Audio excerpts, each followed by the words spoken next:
Hai guys, saya lagi sama Linda. Len, gimana kabarnya? Alhamdulillah. Alhamdulillah sehat ya. Ngomong-ngomong,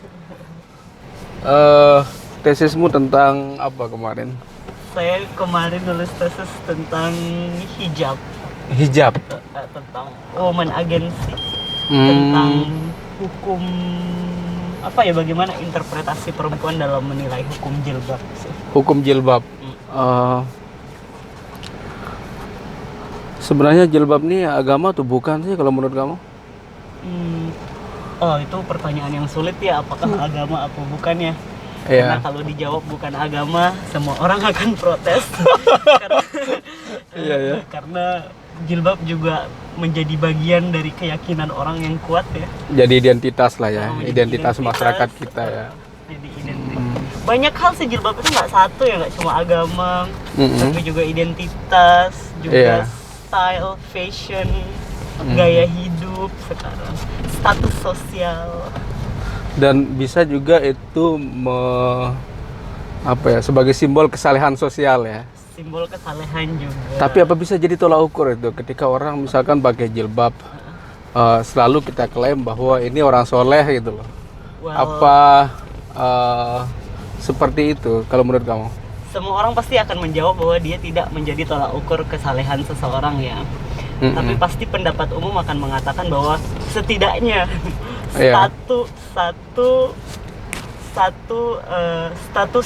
standar keagamaan sudah terpenuhi kayak gitu. Biasanya sih seperti itu orang. Satu standar. At least iya, kamu nggak sholat tapi untungnya kamu pakai jilbab kayak gitu misalnya. Jadi dianggap pahala begitu. Ya karena dia ya pasti dianggap pahala juga. Meyakini ya, kalau dia diyakinkan sebagai kewajiban, ya melaksanakan kewajiban agama itu kan pasti mendapatkan pahala, dan melanggarnya dosa. Melanggarnya dosa, artinya tidak berjilbab berarti dianggap berdosa ya. Itu pendapat umum ya, maksudnya itu pendapat mayoritas lah di kalangan muslim. Di kalangan muslim. Tapi kan banyak juga teman-teman kita yang nggak pakai jilbab kan. Tapi enggak. mereka sholatnya rajin gitu loh. Kayak orang Lombok ini kan rata-rata kalau saya lihat mereka jilbab itu nggak, terutama orang tua kita ya, nggak terlalu penting gitu. Tapi mereka sholat rajin, nggak pernah mengganggu orang. Pertanyaannya adalah kapan jilbab itu nggak penting? Sekarang itu kayak jilbab sudah jadi penting. Sekarang orang tua malah sekarang pada pakai jilbab semua sekarang. Kalau yang tua kan supaya ubannya nggak kelihatan kan? Nggak tahu iya sih. Nggak? Banyak sih alasannya. Yang saya lihat loh. Jadi banyak orang tua pakai jilbab itu bukan karena dia religius, tetapi karena menutup ubannya lah gitu kali ya. Mungkin ya. Fungsi double, selain sebagai menjalankan perintah agama juga sebagai menutup uban. Menutup uban ya. Tapi kan interpretasi pakai jilbab itu kan, interpretasi orang terhadap hukum berjilbab itu kan juga beda-beda ya. Standar aurat itu juga beda-beda. Standar aurat, iya. Terus, jadi berapa sih macam jilbab sebenarnya di Islam itu? Berapa macam jilbab? Ada burkah, ya kan? Burkah itu kan yang gitu. Kayak cadar lah ya. Jenis penutup kepala kali ya. Mungkin jilbab itu lebih ke, jilbab itu lebih dari yang kotak segi 4 itu jilbab yang zaman dulu. Awal-awal tahun 1990-an awal-awal orang pakai jilbab yang kotak. Iya. Terus sekarang ganti nama aja kali ya, sekarang jadi jilbab. Jadi hijab. Ya. Terus jadi ada jilbab, ada hijab, ada burkah. Ya, kemudian cadar lah ya. Itu kan sama dengan burkah lah. Burkah itu kayak yang ditutup semua enggak sih burkah? Iya, tutup semua. Itu biasanya orang-orang istri-istri orang Taliban itu harus disuruh pakai burkah. Iya. Iya, ada banyak sih. Cuma kemarin aku di tesis itu aku mengkategorikan perempuan muslim itu menjadi perempuan muslim yang berjilbab dan yang tidak, perempuan muslim yang tidak berjilbab, tapi dikategorikan ke mereka yang tidak berjilbab karena percaya bahwa jilbab itu bukan kewajiban. Ada yang juga yang tidak berjilbab tapi mereka masih percaya bahwa jilbab itu kewajiban. Jadi alasannya ada yang belum siap. Alasannya ada ya karena agensinya sendiri dia percaya bahwa itu bukan kewajiban kayak gitu. Jadi artinya berarti dua keyakinan lah yang muncul di sini ya. Satu yang meyakini bahwa itu sebuah kewajiban, iya. satu lagi menyatakan bahwa itu Iya, sebuah banyak ya. tradisi lah ya, Iya, tradisi banyak yang keagamaan. banyak yang dulu yang saya wawancarai yang nggak pakai jilbab sekarang udah pada pakai jilbab semua. Mereka yang percaya bahwa jilbab itu wajib, akhirnya mereka pakai. Tapi yang percaya itu nggak wajib juga ada beberapa yang pakai, mungkin karena tuntutan pekerjaan ya. Entah tuntutan pekerjaan atau mungkin karena semua orang sudah pakai, jadi ya Iya. pengen ikut tren kayak gitu. Ingin ikut tren, artinya ikut tren-tren hijrah inilah. Karena saya lihat mereka memang sangat kuat ya gerakan hijrah ini, terutama di kelompok-kelompok menengah ke atas kan, masyarakat perkotaan ini. Dulu sih awalnya tuh ya pas masa-masa awal hijrah, kayak dulu pas pertama kalinya Laudia Cynthia Bella dulu artis itu awalnya dia pakai jilbab, semua orang mulai ngikutin dia setelah itu juga karena pada hijrah. Jadi tren hijrah. ada pengaruh influencer juga ya? Oh, pengaruhnya selebriti juga itu juga yang mempengaruhi. Iya. Artinya kan kalau mereka hanya melihat ya sosok seorang artis yang menggunakan hijab lalu mereka ikut, artinya kan bahwa masyarakat kita ini hanya ngikut tren kan, bukan ngikut substansi bahwa itu sunnah begitu loh. Atau gimana adik melihatnya? Gimana Linda melihatnya? Gimana ya? Aku karena sangat bahaya untuk mengatakan bahwa orang pakai jilbab hanya karena ikut tren ya, karena masing-masing orang pasti punya agensi, pasti ada alasan Masing-masing ya. Alasan masing-masing. Iya. Cuma karena kalau kita lihat fenomena di Indonesia ya sebelum tren hijrah itu kan orang Indonesia nggak ada pakai jilbab ya sebelumnya ya. Orang-orang di Indonesia kan sebelumnya jarang ada yang pakai jilbab ya. Sebelum tahun 2000-an itu. Kalau zamannya Soeharto memang agak jarang ya, masih ada restriction kalau nggak salah dulu tuh. Pelarangan pakai. Iya, karena agenda nasionalisme beliau kan. Well, tapi ya ini juga kita bisa lihat bahwa suatu paham juga bisa menjadi tren. Suatu paham juga bisa menjadi tren. Jadi dia nggak harus tren dulu baru dianut kayak gitu loh. Oh iya. Artinya bahwa orang pakai jilbab itu ketika misalkan ada influencer kayak teman-teman di media sosial, teman-teman selebgram, artis, kemudian itu yang diikuti oleh anak-anak muda sekarang kan, bahwa itu sebuah tren begitu. Tapi yang saya tanyakan tadi itu bahwa apakah substansi nilai agama itu ada nggak ketika dia hanya melihat, tidak kemudian diceramahkan oleh tuan guru, kiai misalkan, kamu pakai jilbab, inilah hadisnya. Tapi misalkan kalau hanya artis kan dia hanya melihat ada sisi lain begitu kan, entah itu kecantikannya, kemudian ya tahu artis sudah cantik pakai jilbab mungkin tambah cantik gitu kan, lihat wah ini kok cantik pakai jilbab gitu kan. Nah itu ketika itu tanpa dikasih penjelasan tentang substansi ajaran yang mendasari hijab itu, gimana kamu melihat itu?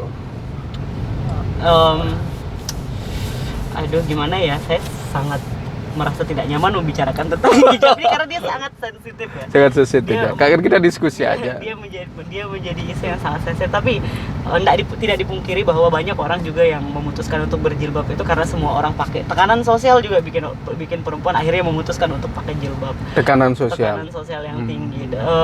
Tren juga, standar cantik yang berubah. Iya. Itu juga bikin, siapa sih yang nggak mau cantik? Nah, sekarang tiba-tiba ke-shift di Indonesia kalau perempuan cantik itu yang pakai jilbab. Perempuan mana sih yang nggak mau terlihat cantik? Ya, otomatis dia pakai jilbab. Ada juga yang pure alasannya karena mengikuti ajaran agama kayak gitu ya, dia juga berjilbab. Tapi bukan berarti mengikuti ajaran agama tidak harus menjadi cantik ya, dia menggunakan jilbab dengan cantik kayak gitu. Ada juga pure yang benar-benar ikut fashion, ada yang dipaksa, yang di force. Ada yang di force juga ya, sama keluarga, sama suami kan. Sama suami. Atau sama pasangan. Banyak juga kok beberapa orang yang aku kenal dia itu pakai jilbab karena suaminya menuntut dia untuk pakai jilbab. Iya.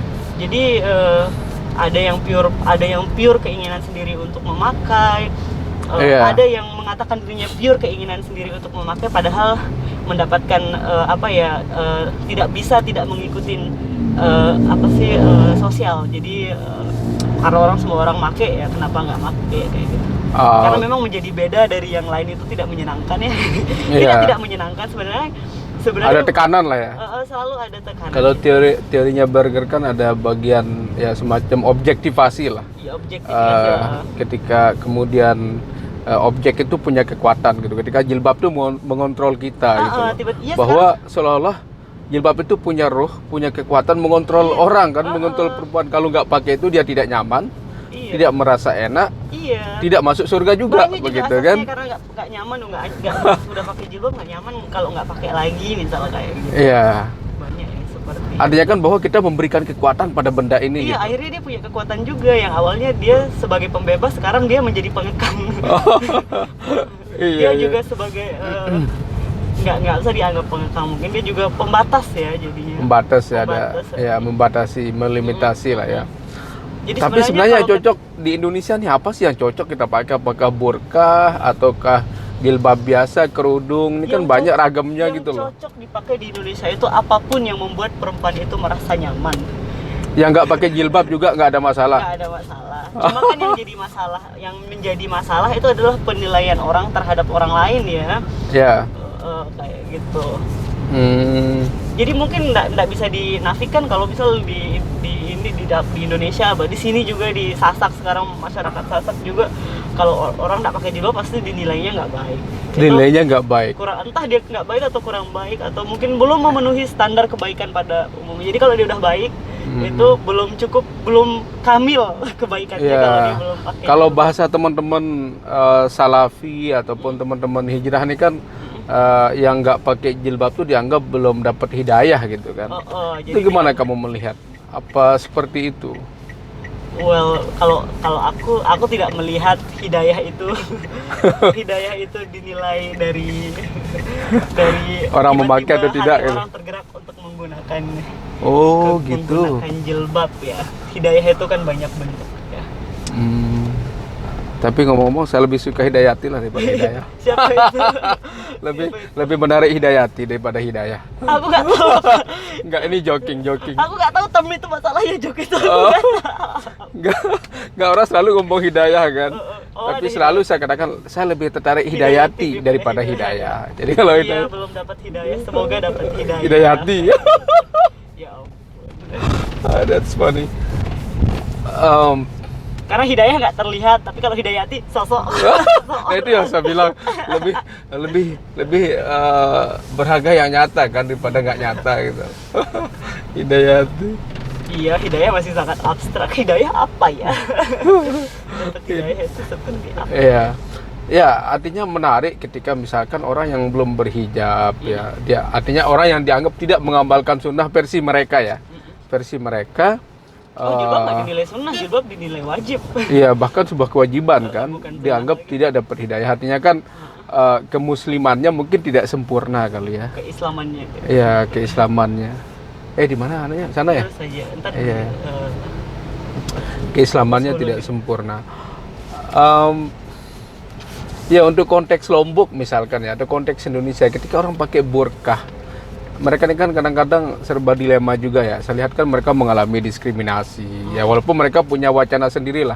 Teman-teman yang tidak hijab ini belum dapat hidayah dan lain-lain. Tetapi mereka sendiri seringkali kita olok begitu, pakai ninja, pakai ini.